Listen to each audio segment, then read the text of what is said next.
Hey everyone, welcome to Maximus Call-In Radio show number 29. Amazing how time flies, and welcome to the first week of summer, I believe. It is feeling nice and warm here in LA, if you can see my background over there on Santa Monica Beach, and the world is opening up. LA actually opened up on June 15th, and so a lot of good omens and new beginnings for the world. So I'm excited, I'm optimistic, and I'm excited to spend this hour with you. Helping optimize your health, hormones, and life in general. So for those of you who are first-time listeners, we basically host this as a call-in radio show.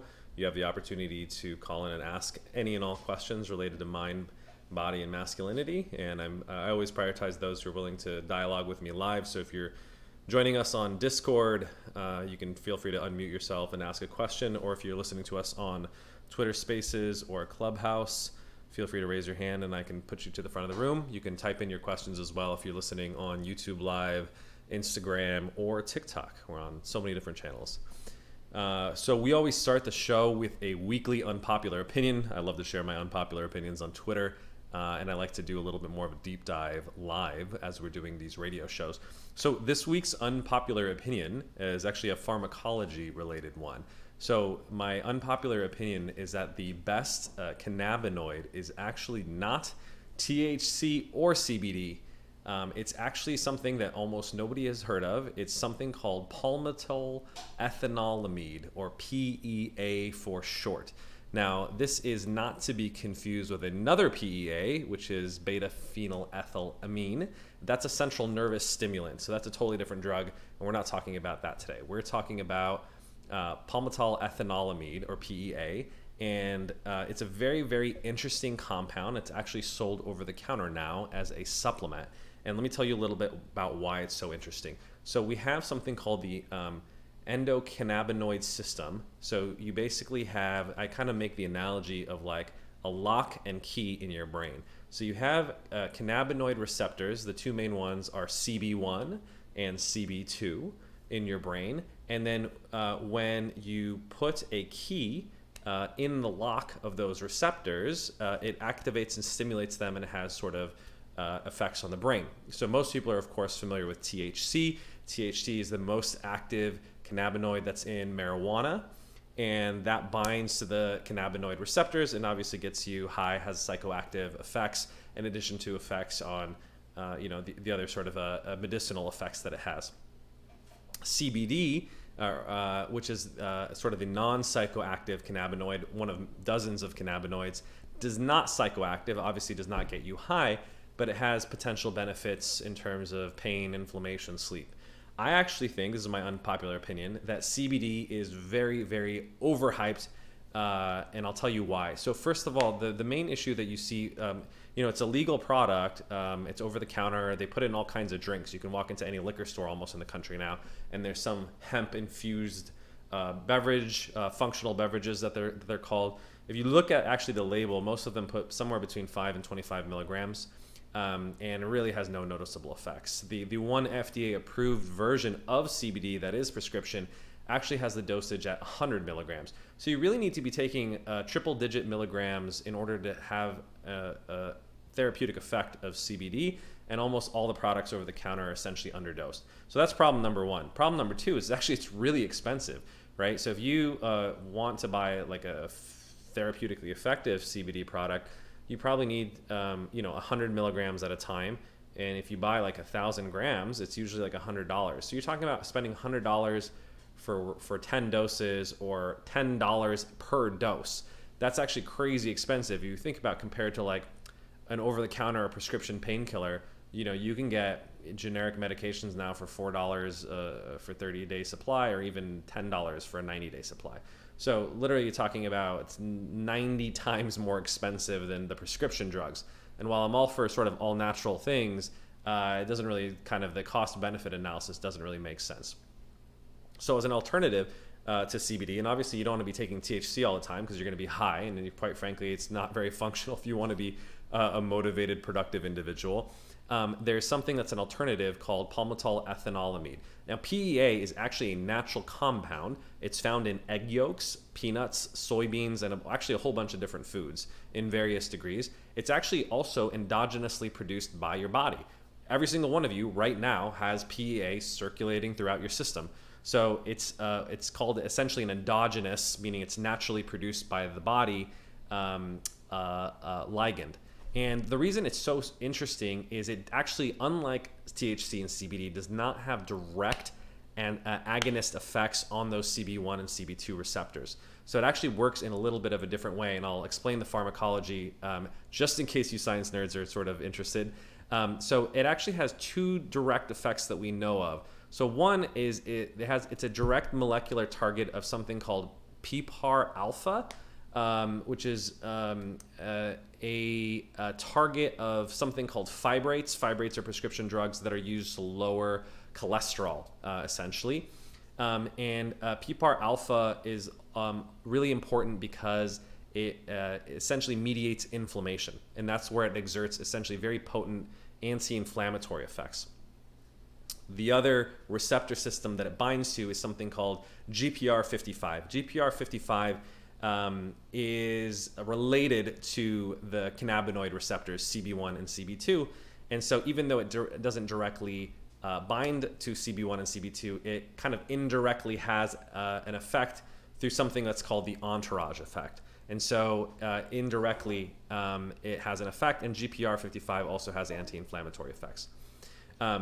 So the other really interesting thing is, so even though it's an indirect target of CB1 and CB2, it has a property, it's known as a FAH inhibitor. So it's a fatty acid amine hydrosylate inhibitor.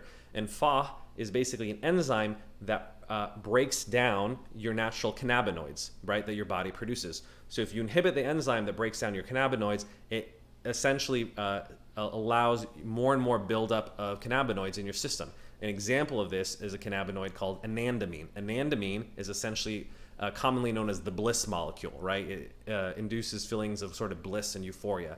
So if you inhibit the enzyme that breaks down your cannabinoids, and you get more and more of those that kind of build up, and you get a little bit more of the positive sort of mood effects from it. Finally, we're not muted on Twitter, right? Let me double check if we're muted on Twitter. I don't think we are. Finally, it has an effect on a system called TRPV1. TRPV1 is known as the capsaicin receptor, and you may have heard of capsaicin because it's the chemical that's in hot chili peppers that literally is responsible for it being hot and has the sort of burning effect. But if you also might have heard that capsaicin is commonly used in over-the-counter topical creams that are kind of like Bengay because it has analgesic effects, or in terms of relieving pain. So that's kind of the pharmacology of how it works. The reason I kind of explain all these kind of receptor systems that you may not be familiar with is that they're unique receptor systems, right? If you think about how most painkillers work, they're either usually prescription painkillers work on the opioid system, right? And that's the same system that heroin and morphine and codeine all work on. The problem, of course, with that is it shuts down your respiration, which is how people die when they overdose, and it's highly addictive, right? You don't want to be taking prescription painkillers unless you absolutely have to because of the addiction qualities to it. The other sort of over-the-counter class of pain-relieving medications are called Nsaids, or non-steroidal anti-inflammatory drugs. Those are the Advils, ibuprofens, naproxens, aspirins of the world. The problem with those is that they're not really great on your liver. So you can obviously take them acutely or in small dosages or for short amounts of time, but if you read the instructions, they say do not take more than 4 or 6 in a 24-hour period. Don't drink while you're consuming these because they are very harsh on the liver. And so you don't want to necessarily be chronically taking those over time. They also seem to mess with the stomach and can have a negative sort of effects on the GI system.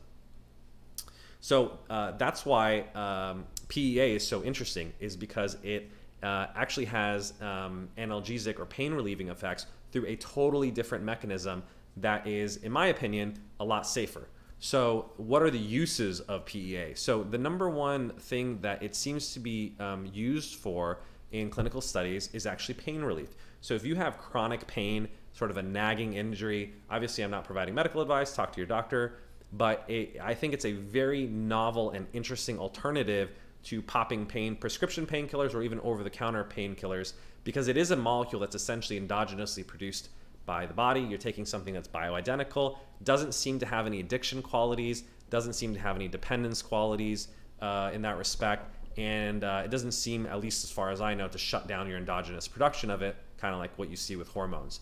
So very kind of promising sort of pain relief treatment, especially for sort of neuropathic pain. So that's number one. It's a great pain reliever. Number two, it's a very potent anti-inflammatory. So there's all these sort of neurodegenerative diseases that you may have heard of: Alzheimer's, Parkinson's, MS, ALS, or Lou Gehrig's disease. And there's a lot of promising research that's showing that if you can lower neuroinflammation or inflammation in the brain, which PEA seems to be able to do, it may help mitigate some of the damage that's happening with these sort of neurodegenerative diseases. So that's one. And then second is, if you think about conditions where there's a lot of brain inflammation or neuroinflammation, you think about stroke and you think about traumatic brain injury or concussions. So if you suffered from TBI or concussions, it may also be very helpful in reducing the inflammation that comes from the trauma that's elicited to the head. As I mentioned, it's also very helpful for pain. And then it also seems to be very helpful for sort of general or systemic inflammation because of its ability to modulate mast cell activation. You might have heard of mast cell activation as something that's involved in the allergic process. So if you commonly have allergies, PEA actually is a very promising anti-allergy treatment that doesn't cause sort of the drowsiness that you see commonly with antihistamines. So if antihistamines, you want to avoid the side effects of those, or you find that the non-drowsy anti-allergy medications like the Claritins of the world aren't doing it for you, you may want to try PEA in consultation with your doctor. And then obviously inflammation seems to be implicated more and more in all kinds of issues, including psychiatric conditions such as depression and metabolic conditions such as diabetes and cardiometabolic syndrome. And so if you have a lot of inflammation that's going on in your body, PEA may also be very sort of promising. So it has actually a lot of different effects. And like I said, in the relative spectrum of safety, it's relatively safe, and it's something that's sort of naturally produced in the body. You can actually buy it as an over-the-counter supplement. If you do, I highly recommend that you buy a form that is ultra micronized. What it basically means is that they made it into a very small particle size, and it really helps the absorption of it. So there's micronized and it's ultra micronized, so it's super, super small molecules, and that really seems to improve the absorption and bioavailability of it. So make sure that you're buying a form that's ultra micronized. Secondarily, even though it's a very potent anti-inflammatory, it doesn't have antioxidant properties. And so you're seeing a lot of the research literature actually combine it with a compound called luteolin, which is an antioxidant. And so these two compounds together, PEA and luteolin, seem to have sort of a synergistic effect. So you can kind of take both of these together and they seem to very complement one another. So like I said, not providing sort of medical advice, but if you're really sort of interested in supplements, you're interested in brain health, you're interested in anything that sort of reduces pain, inflammation, allergies, it's a very kind of promising compound, and I think we're going to see a lot more research literature on it. I think some of it we don't really know yet. Like I think there may be some very promising potential in terms of using this for instance, sleep, because a lot of people are looking for sort of effective over-the-counter sleep supplements that are non-habit forming, non-addictive. And same thing with sort of the mood effects. It's sort of unclear. I don't think there's enough research literature on the effects on depression and anxiety, which may be mediated by inflammation. But if you have sort of a depressive subtype that is particularly inflammatory, it could be very helpful. I think the research literature is yet to be determined. The jury's still out, so to speak. But if you're willing to sort of experiment under the consultation of your doctor, I actually think it's very promising stuff. So that's my weekly unpopular opinion. Don't smoke weed every day. and CBD is overrated, but I think PEA is actually quite promising, and nobody knows about it. So you heard it here first, folks. All right, so with that being said, why don't we kick off with the show? If anyone has any questions, feel free to chime in, and I'm happy to consult. We have one via YouTube. It's a relationship question. All right, you want to read the question? We have a question via YouTube. I have depression and I'm in a relationship, but sometimes I am afraid to do something if he left me. Is it okay to have a partner? Well, first of all, I'm very sorry to hear that you're suffering from depression. Unfortunately, it's very common these days. I believe like the average prevalence rate of depression at any given time is about 20%, I believe. So you're not alone. 1 in 5 people essentially have a clinically severe form of depression. Now, it sounds like you're struggling with depression in the context of a relationship, and it sounds like you're afraid that he may leave you, if I understand correctly. So I guess, Victor, the question was, is it okay to be in a relationship while suffering from depression? So yeah, I mean, look, if you're already in a relationship, it doesn't preclude you. Like I said, the reason I sort of mentioned the base rate is if you assume 1 in 5 people have depression at any given time, or let's say in the course of an average year, there's tons of people who have depression, not to mention many other psychiatric conditions, and are in the context of relationships. So it does not preclude you from being in a relationship. Now, will it potentially interfere with your functioning or the quality of your relationship? Absolutely. In fact, one of the criteria for what makes something clinical depression, or what's called major depressive disorder, or MDD, is by definition, it has to interfere with either your social or your occupational function. Meaning that if it is getting in the way of your relationships and it's significantly harming the quality of your relationships, that's what makes it a clinically significant disorder. So I guess my question back to you, and you can type this into the YouTube notes, is I'd love for you to tell me how it's impacting your relationship. Like, what's your perception of how it affects, your interaction with you and sounds like your boyfriend, if I'm presuming correctly. So while you type that out, I'll kind of give you my kind of general thoughts, and then we can talk a little bit about specifics. So I first of all, yeah, like I said, you don't need to like exit a relationship just because you're struggling with something. Now, I think there's 2 important things. Is one, I do think it's obviously important to have a supportive partner and be able to, first of all, talk about that, right? If you're struggling with depression, hopefully you have a trusting sort of relationship where you can be open and honest about that. If you feel like you can't talk about that with your partner, then I would say there's something wrong with your relationship, and you need to obviously work that out. Because I think a lot of quite frankly, the value of a relationship is to have someone who's there with you literally in sickness and in health, right? Those are the common things in your marriage vows. Now, even if you're not married, you want to be able to be working towards that and finding a long-term partner who can support you in sickness and in health. And so I do think hopefully you have that foundation where it's like you can talk about it, right? So hopefully you've established that. Second, I think it is important to talk to your partner about it and explain, like, when your mood's not good, when you're kind of feeling high, when you're feeling low. And so they can, and try to explain to them how they can support you, right? Sometimes a lot of people, they're like, I don't necessarily need any advice. I don't need them to try to cheer me up. I don't need them to give me like a pep talk. It's none of that. Maybe I just want him to hold me. You know what I mean? And that's what I need in that moment. Or maybe, I just need a good cry and I need him to, like, I don't know, help make dinner once in a while when I'm not really feeling up to it, right? And so those are really examples of how you can proactively communicate your needs to your partner, and they can be supportive. So tell me a little bit more. It sounds like we have a little bit more follow-up comments. Follow-up comment. Sometimes my head is a mess and I feel very insecure. Something I feel like he might be cheating on me, but I feel like I'm very toxic about it. So it sounds like there is some insecurity, and you have the psychological insight to recognize that, right?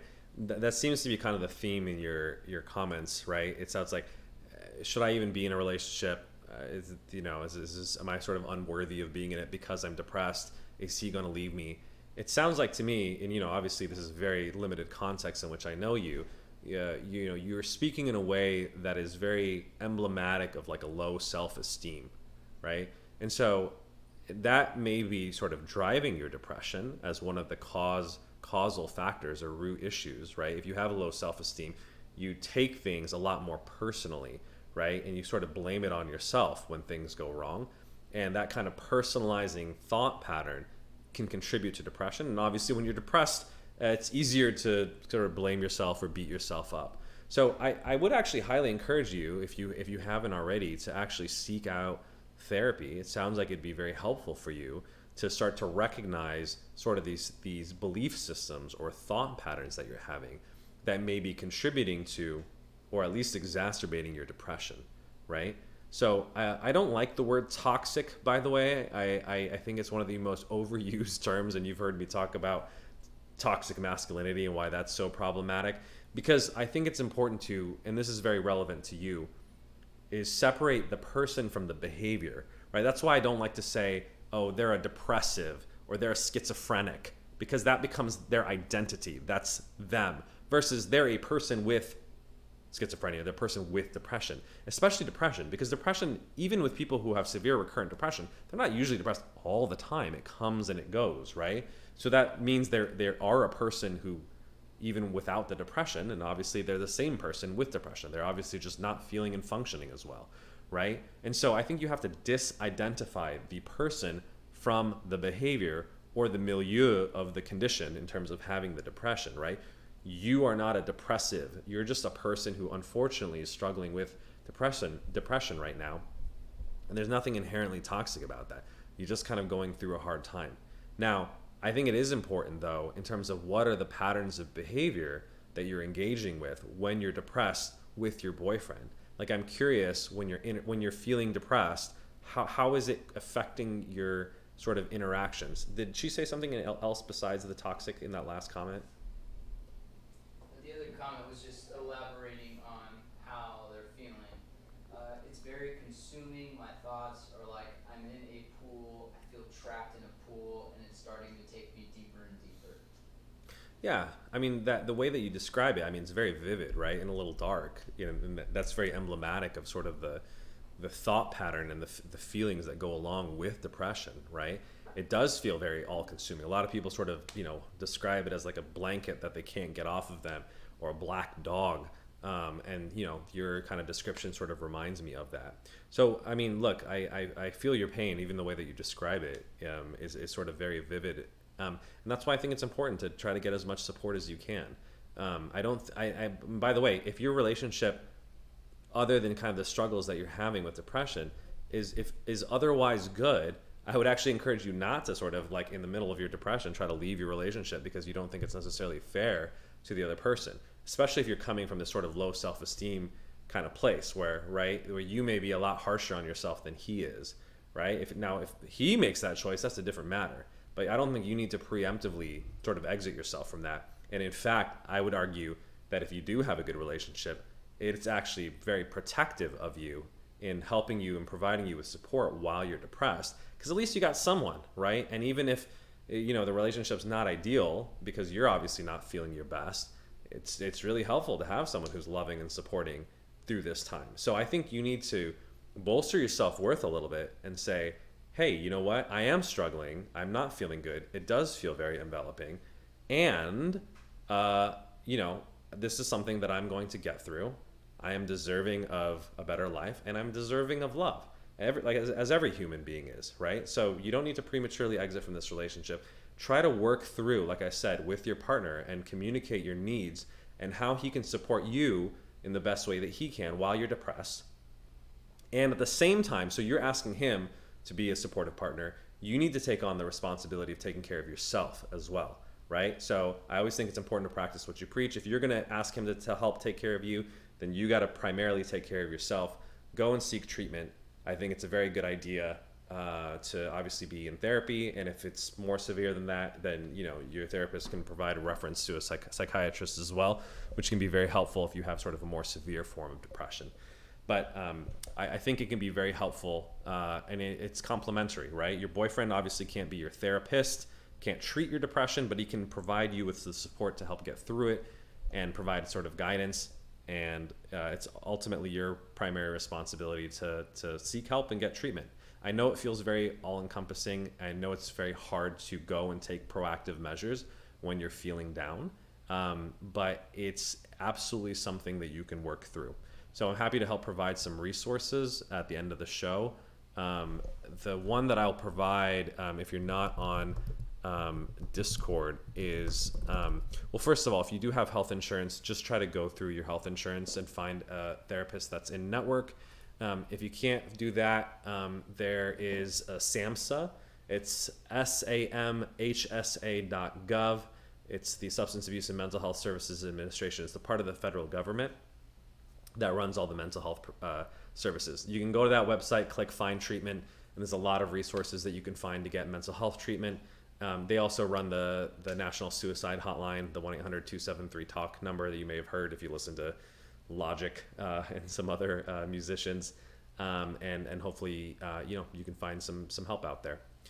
So best wishes with that. I know it's not easy to get through, but count your blessings that you're in a relationship, and don't give up on it just because you're depressed. They said, you're right, thank you. Yeah, feel free to follow up as well.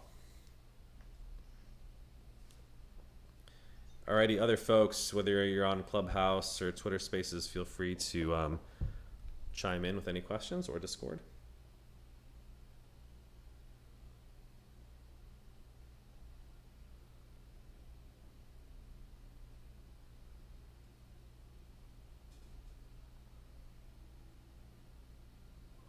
Dating advice in post-COVID era, Dr. Cam. Yeah, let's talk about it. Give me a little bit of context, though. That's a broad question. Why are they so crazy, man? Let's be honest. What kind of craziness are you seeing out there?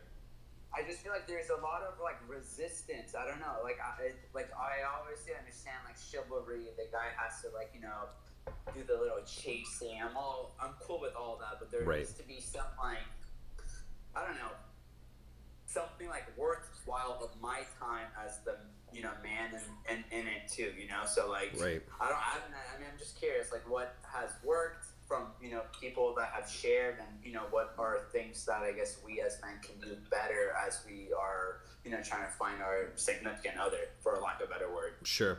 So just to clarify the context a little bit, it sounds like, obviously post-COVID, things are opening back up. People are more open to going out, or at least in theory. Are you finding that that's not the case, and people are not willing to sort of go out, and they're still... Personally, I don't do dating apps. I a bunch of my friends, my story pretty well because we connected last year, but right. In terms of dating apps, I went on Hinge for a month, not super active, but here and there. It's just I feel the quality is really and then personally, I'm an in-person type of human being, so sure. Online stuff, I'm trying to minimize the phone and the screen time as much as possible. So sure. Now that things are opening up, earlier today I met a pretty nice girl at the coffee shop. But perfect. I'm just curious, what things are working for other fellow brothers? What things can we do better? I'm just trying to kind of gain more knowledge and insight, if anything. I can't say I've had issues. I'm just trying to gain more insight because I am looking to potentially find the one if it's out there. Yeah, absolutely. So I'll give my take, and I actually want to hear from other people since you mentioned it out there. So here's one sort of observation that I've made is obviously COVID shifted. There was already a trend going on in terms of online dating is now by far the primary way people meet their partner. It's eclipsed friendships, church, work, bars and clubs, basically everything, and it's kind of trumped all of it now. But I don't think it's for the best. I actually think it's created a very strange dynamic of very weak often relationships because of the excessive optionality of online dating, and also I think a lot of people end up together who are quite frankly not really meant to be, and there's some interesting demographic reasons for why that is, because in real life, you kind of just feel the vibe of someone, and you don't go for an ideal thing. You're not a 5'3" female who says the guy needs to be 6'3", right? In real life, the guy's gonna go up to you like him or you don't. You don't sit there and like do this crazy algorithmic filtering that happens in online that becomes completely distorted, right? So that trend was already happening, and then what happened during COVID is the opportunity to meet people in person obviously completely was decimated, right? There's no place to go out to. People are literally wearing masks. You can't even see their face, and everyone's paranoid about getting COVID. So the whole vibe is completely wrong. So there was even more online dating that has happened, and I think literally, people have lost their social skills. The guy who head of UCSF medicine was talking about how his son is autistic and went out recently, and he came back smiling. His dad was like, "Why are you smiling, son?" And he was like, "Nobody else has social skills either." And I was like, wow, it was kind of a funny anecdote, but I was like, there's a half truth in all humor, as I like to say. And so I think what you're probably picking up on as well is I even though the world is going back to normal, I think there's been a period of time where, quite frankly, people have gotten lazy. They've become overly dependent on online dating, and some of them aren't going back.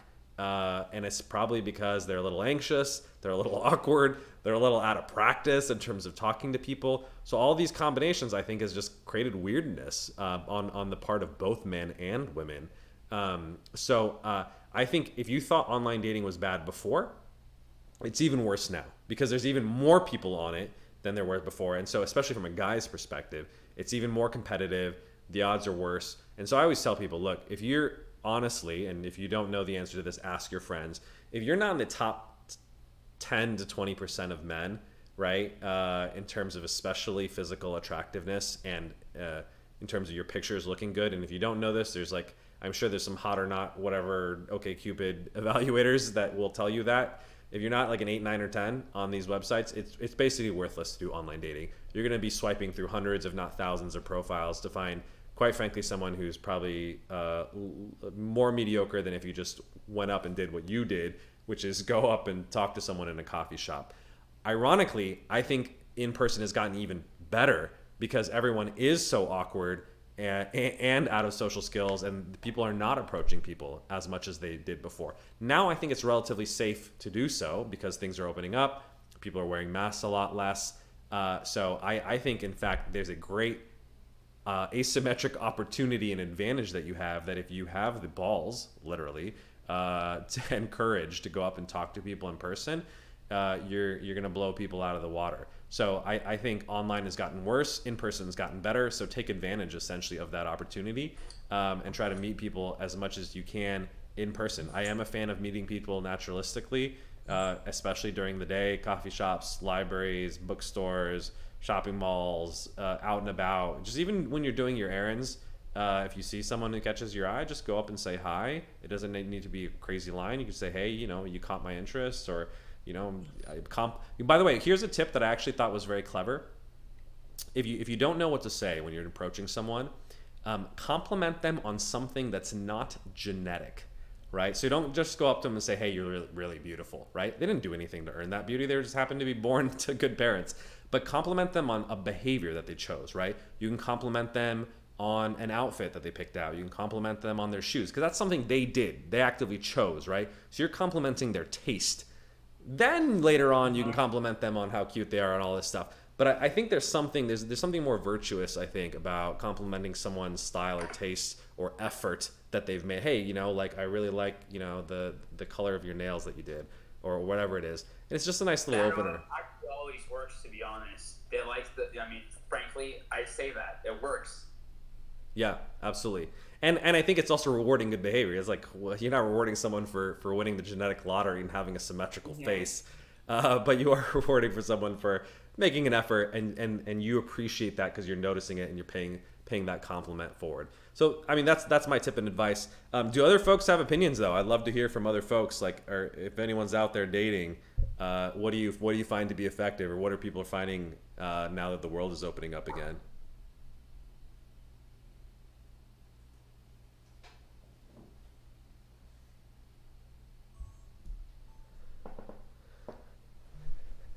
No one out there single? I mean, I mean, I just want to echo some of the things you said. I agree. Like, not saying something, like not complimenting their, like, beauty, but actually complimenting their behavior or some tendency that you're like, oh, wow, this caught my eye, or like, wow, you're actually standing out compared to all the other profiles or all the other women that I've seen. And I will say I'm very particular.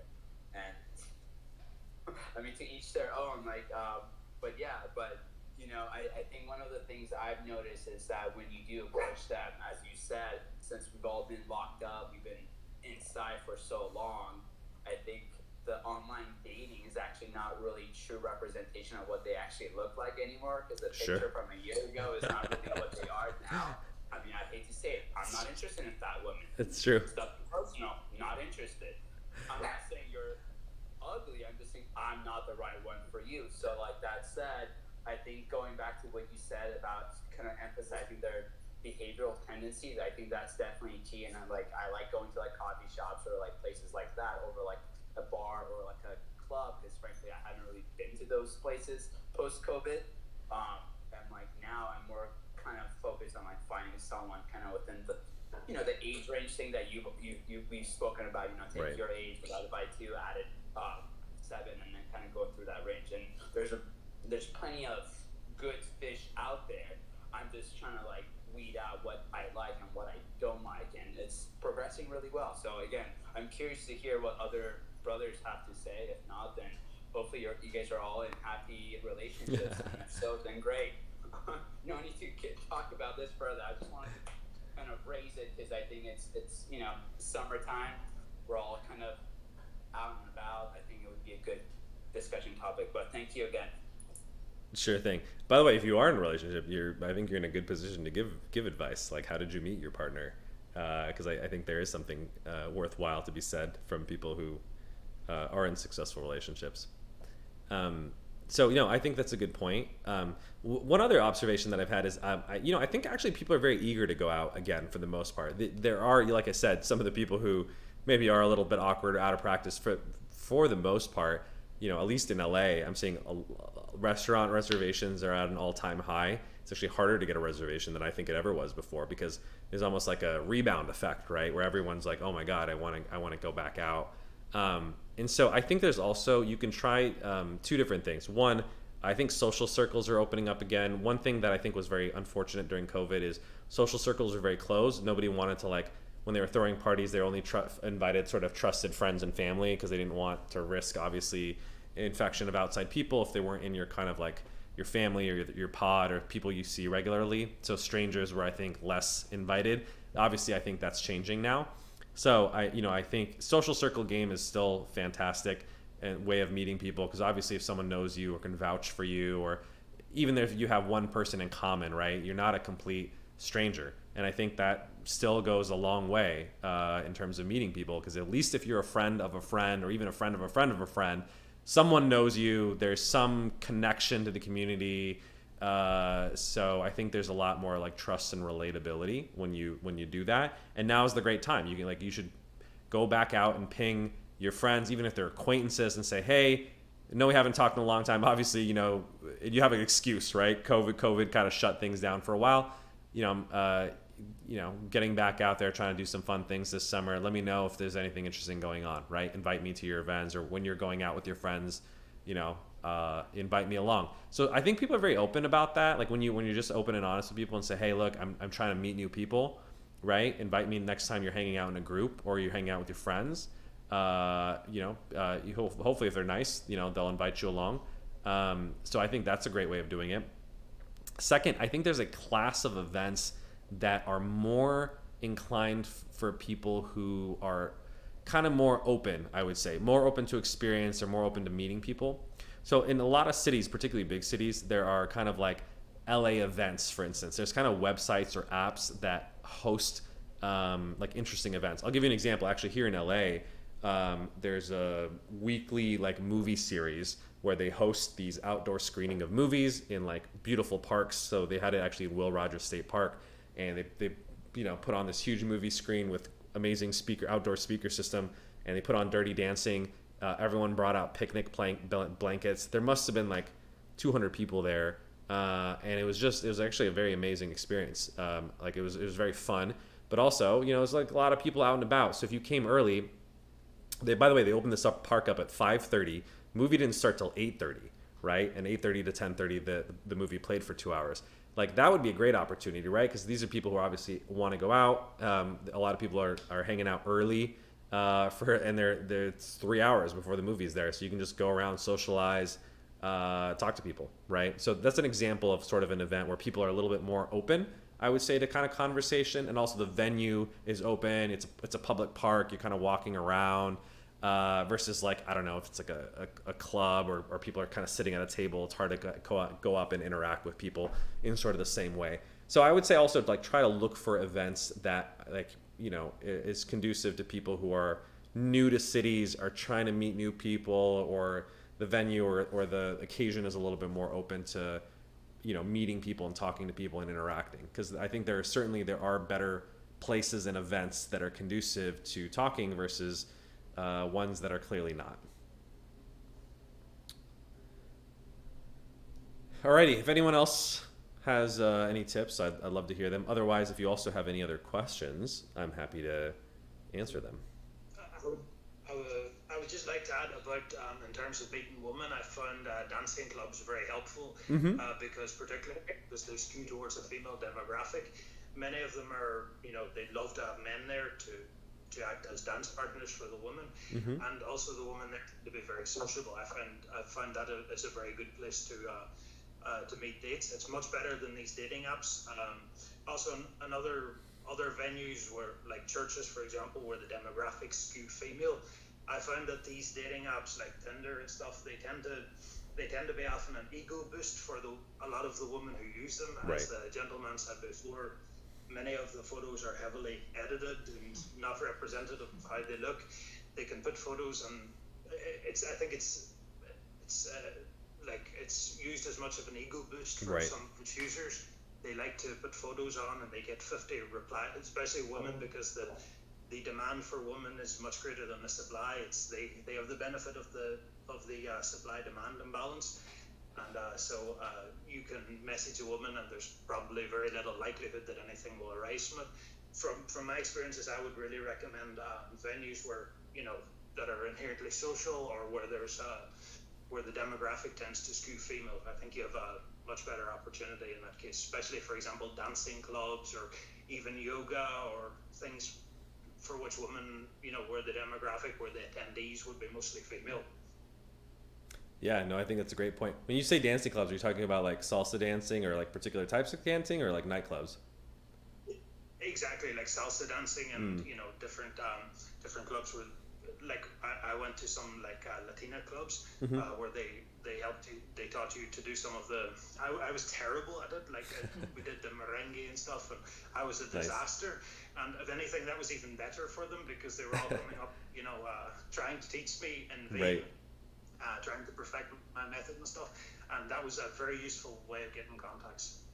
That's amazing. Yeah, that's a great anecdote as well. So but I think that's a good point. I think a lot of guys are intimidated when they're not expert at this, but that's not a negative sign. Like, well, it's a good excuse to like go and learn a skill over time. I actually think, you know, a lot of times there's a little bit of an, you know, waste of time / intimidation factor when you're going out and the entire point is to meet women, because then if you've I don't know, didn't have a good night, didn't get any phone numbers, you feel like, oh, it was a waste of an evening, or I didn't do well. Versus if you're like, hey, look, I want to get good at salsa dancing, and yes, I want to meet some women too, but you know, if you didn't end up meeting someone that night, you still had some fun, you got better at something, it's good physical activity for your health as well. And then that way, it's not a loss, right? If any particular night it didn't turn out well. But yes, I think it's also very useful to be smart and realize the demographics are clearly in your favor. I think dancing is I mean, it's one of the most traditional ways that people, even going back like hundreds of years, you know, people meet people. The other great thing about it is it's socially approved physical touch, right? In terms of figuring out chemistry, there is no better way, I think, than actually dancing with someone and touching someone, obviously in a socially appropriate way. So you know very quickly, as opposed to a dating app, even much better than any picture and video, like so what does this person look like? How do they move? Do I like their scent? Do I like the way their skin is? Like all that stuff. You pick that up very quickly and also very intuitively when you dance with someone. So I think it's a great thing. You got to decide whether or not you want to kind of put the investment in terms of dancing. But there are other activities. Yoga studios are another place to meet wonderful, highly intelligent, highly aware type of women, if that's your thing.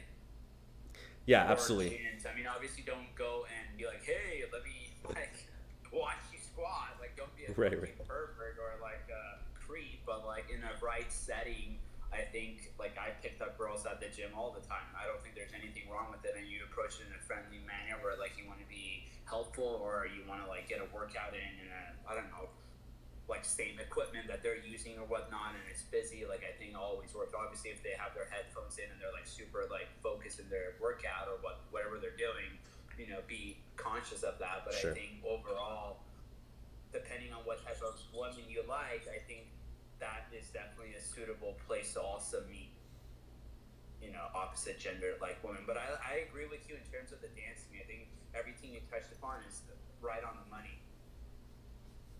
Yeah, absolutely. And I think particularly if you have an inclination towards health and fitness and you like women who are into that and have the bodies that are indicative of someone who takes care of themselves, no better place to meet women. I agree. Be very mindful. My general rule of thumb is like, obviously don't interrupt people like during class or during their workout, but if you do it in a respectful way before or after, the yoga class or whatever it is, and there's, natural time to sort of do that, I think it's great.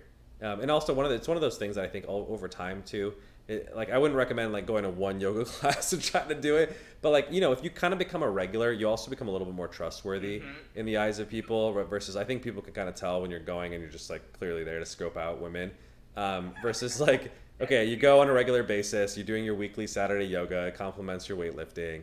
And yeah, if you happen to see someone there that's interesting, they're like, oh yeah, I've seen you here on a regular basis, blah, blah, blah. Strike up a conversation. And it also becomes more naturalistic too. It's like, it's not like, oh, I have one shot, one opportunity to go, get this phone number or else it's not going to work out. Versus you can literally build a relationship over time, right? You're like, okay, I've seen this person 3, 4, 5 times. And then, first you get to know them. Maybe just once after class, you just chat, find out who they are, find out their interests and hobbies, talk more and more, and then eventually leads to a relationship. If you think about that, that's actually kind of what people used to do all the time, right? At school or work, right? You don't hone in on someone walking across the campus, ask for their number, and then run away. You see that person in class, you go up and talk to them, maybe you talk about homework, you do whatever, and then over time, you obviously start dating over time. And I think that's just how people are used to dating. It's how I think people prefer it, right? Because then you're not a stranger and they have to sort of evaluate you like based on that one approach. So I do think the investment of going to something on a regular basis, being a known face there is very helpful. By the way, the other reason that's really helpful, in addition to the familiarity effect that I'm talking about, is social proof, right? Women are highly influenced by social proof. And this is actually, by the way, this is why it's actually useful to develop a skill. I know lots of guys who are like amazing salsa dancers or they do bachata or things like that. They're not good at other things. Like I would say like in terms of their professional like development or other aspects, maybe even like physical attractiveness. They're not in the top, 20% like I was talking about. But they are in dancing. They're really good at it. And so when they're in that kind of circle or in that venue, they're seen as like the top males, alpha dogs, whatever you want to call it, right? Because of their skill level in that, and it looks very impressive. And in the context of that environment, they're like, oh wow, this guy is really amazing. So it's a good lesson about like play to your strengths, right? Where if you can sort of demonstrate higher value because you're particularly good at something in that context, or you're seen as a leader, then that's a positive thing. Same thing too, if you know a lot of the people at like a venue and like the doorman and the instructors, they all know you and like you because you've built a relationship with them over time, you're a regular, everyone's like, oh wow, this guy knows everyone, right? And everyone treats them well, and like because you have treated them well over time. Now you're obviously not doing this instrumentally because I need to only be nice to people in order to meet women. No, be nice because it's the right thing to do as a human being. But on the context of doing that, people are always impressed when you like know everyone and everyone knows you. And like I said, it reduces that stranger danger effect when, whether it's a dance club or a gym or whatever, everyone knows you, they're dapping you up, they're giving you hugs, they're like, hey, what's up, how are you doing? You know, you look like the popular guy, you look like the big man on campus, to use sort of a college analogy. And that also elicits that social proof that we're sort of talking about. So that's the best thing to do. You can do that, by the way, at bars and restaurants too, right? Like, you know, tip the doorman, tip the waiters, the bartenders, etc. If you're a regular and they know you, when you bring a date there, they'll hype you up, right? Or they'll dap you up. They'll, you know, be like, okay, get free, you know, courtesy, free dessert or free drinks. And, you know, your date's going to be impressed by that because they're like, oh, okay, this is a guy who treats people well. Even kind of service workers, blue collar retail workers. So that's obviously something about your morals and ethics. And is someone who's likable and has social proof around that. So that's also something that's, it's almost like a complement to social circle game where even if you're not meeting people through your friends, you can actually meet people through professional venues and organizations that you frequent because you've built sort of professional relationships with those folks. And, you know, like I said, it increases the trustworthiness and aura around you. One last thing I would suggest is if you have a dog parks are great. I've dog down for like 6-7 weeks, and oh my god, my dog is a golden doodle, so I don't have to talk. He just does all the work for me. But definitely hit up dog parks. All right. Last comment. That was it. This is true. You're the man, Dr. Cam. Thank you. But yeah, no, dogs are like kryptonite. You know, it's really funny to me. By the way, this is like an interesting social phenomenon. There's a weirdness about going up to a stranger, you know, at least in American society, or being approached by a stranger. But when there's a dog involved, like literally, even though it's a stupid excuse, like you just comment on the dog and be like, hey, your dog's cute. What's your dog's name? Blah, blah, blah. People are totally open to talking to strangers, right? Because it's almost like this like universal icebreaker that's acceptable. And Americans love their dogs. They love to talk about their dogs.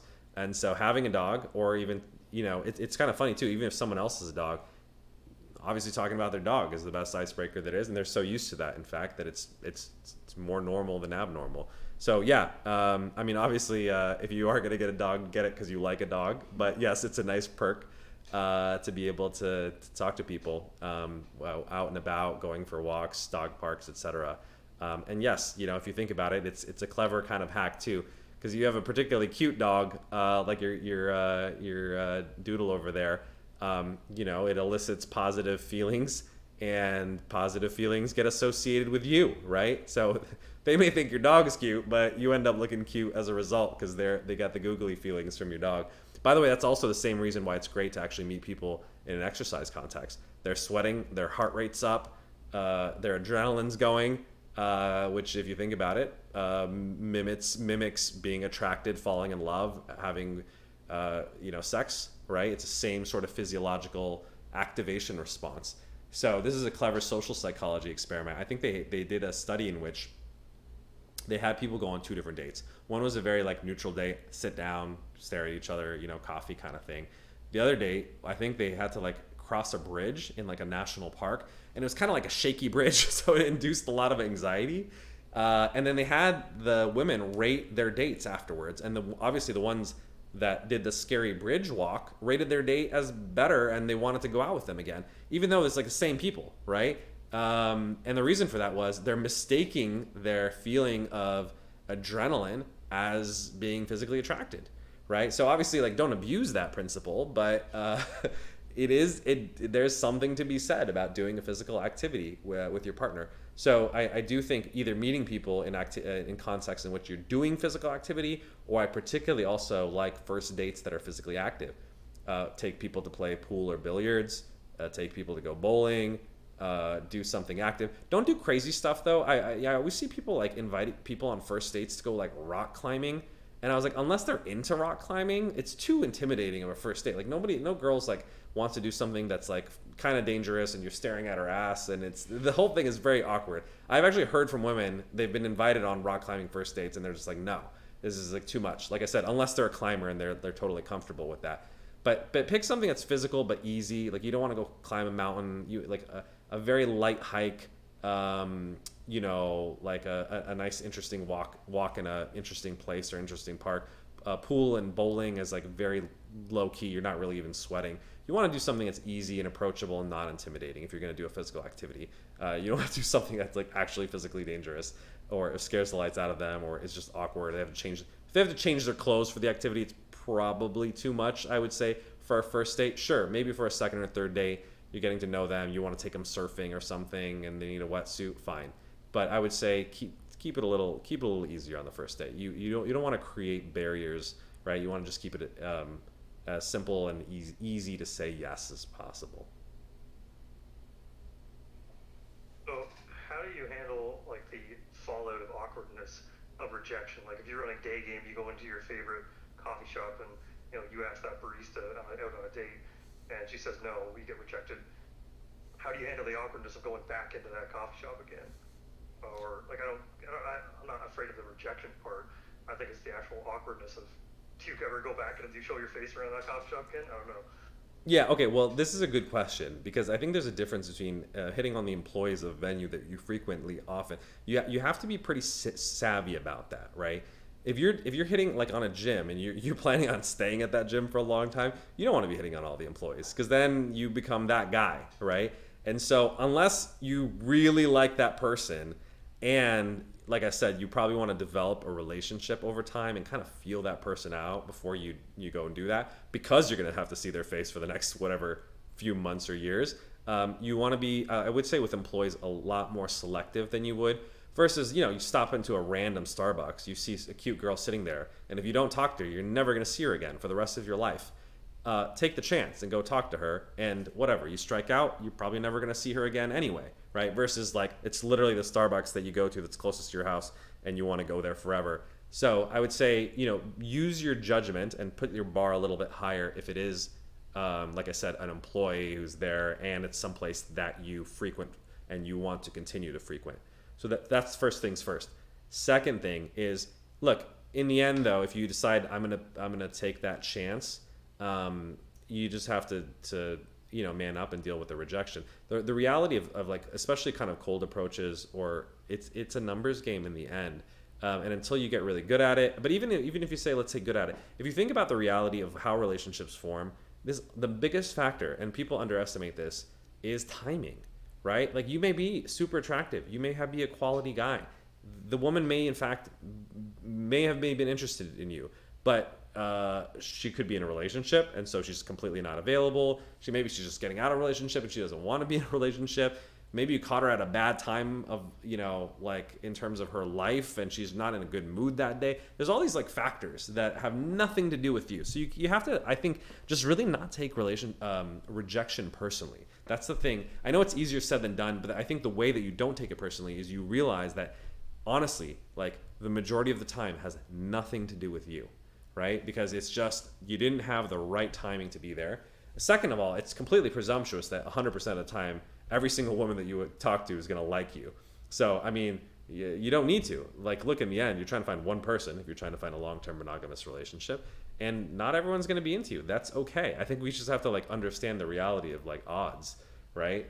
So that's the second thing I'd say. Just like, look, in the end, you only need one person. If 99% of women reject you and you find one person and you're happy with that person, great. You've won. You've won the game as far as I'm concerned. It doesn't matter how many people reject you. So that's the second thing I would say is like, don't be a machine and go out there cold approach like 100 people necessarily in a day. But in the end, it is kind of a numbers game, and you just have to accept the reality of the fact that rejection is just, it's going to be par for the course. It is what it is. It's not an evaluation of your self-worth. And then the third thing I would say is what also really helps, I think, in terms of depersonalizing it and dealing with rejection is the way that I always think about it is they're not rejecting you, they're rejecting your approach, right? And so maybe you were awkward when you went up and talked to them because you were stumbling over your words, you just seemed really nervous and not confident, and that's not you that they're rejecting. It's because in that moment you were kind of a bumbling idiot, and so they're rejecting the bumbling idiot version of you that you presented. That's something that can be improved. That's something that can get better, and maybe in a different context or in a different world You come up, you're very smooth. She likes the tone of your voice. She likes your body language, your exuding confidence, sexiness, etc. And she would have said yes if you just approached her differently, right? And so if you think about it from that frame, you're like, okay, she did reject me. Great. How can I analyze this and say, what did I do wrong? Maybe she just had a boyfriend and there's nothing you could have done about it. But maybe it's like, I was kind of awkward, let too many silences kind of hang, didn't have anything interesting to say. And so I got to practice, right? I got to change my approach. I got to do it better. And so when you do think about it that way, like I said, you're separating the person from your behavior. It's not an indictment of you. It's not an indication that you're not worthy or lovable by someone. You just got to step up your game and improve the way that you approach, come off as better, smoother, charming, etc. And that just comes with practice and being willing to be rejected. The more that you're willing to be rejected, the better that you're going to get, and the better your approach is going to be, and the better the results that you're going to get. So you have to just chalk it up to a learning curve and be like, yep, I'm going to strike out a whole bunch of times, and in order for my approach to get better and for me to find better people. So that's the way that I would think about it. Alrighty, it is a little past 7 o'clock. Really, really great conversation today on Maximus Call-In Radio Show number 25. We started this week talking about my 29 unpopular opinion of the week. I was talking about a really promising over-the-counter supplement called PEA, Palmatol Ethanolamine, which is a very potent anti-inflammatory for the brain and the body, very helpful for pain.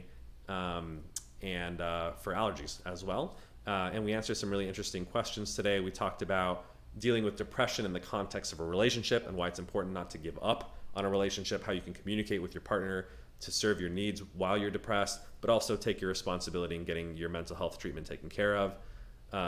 We talked about dating actually a lot today.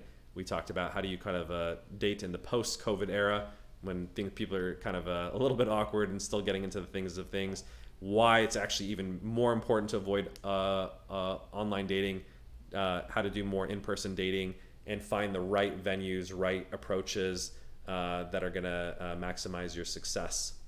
So great radio show, everyone. I'll catch you next week. Same time, same place, Thursdays at 6 o'clock. Thanks everyone who joined, and we'll post a couple links in the Discord if you're interested in following up on any of the material discussed today.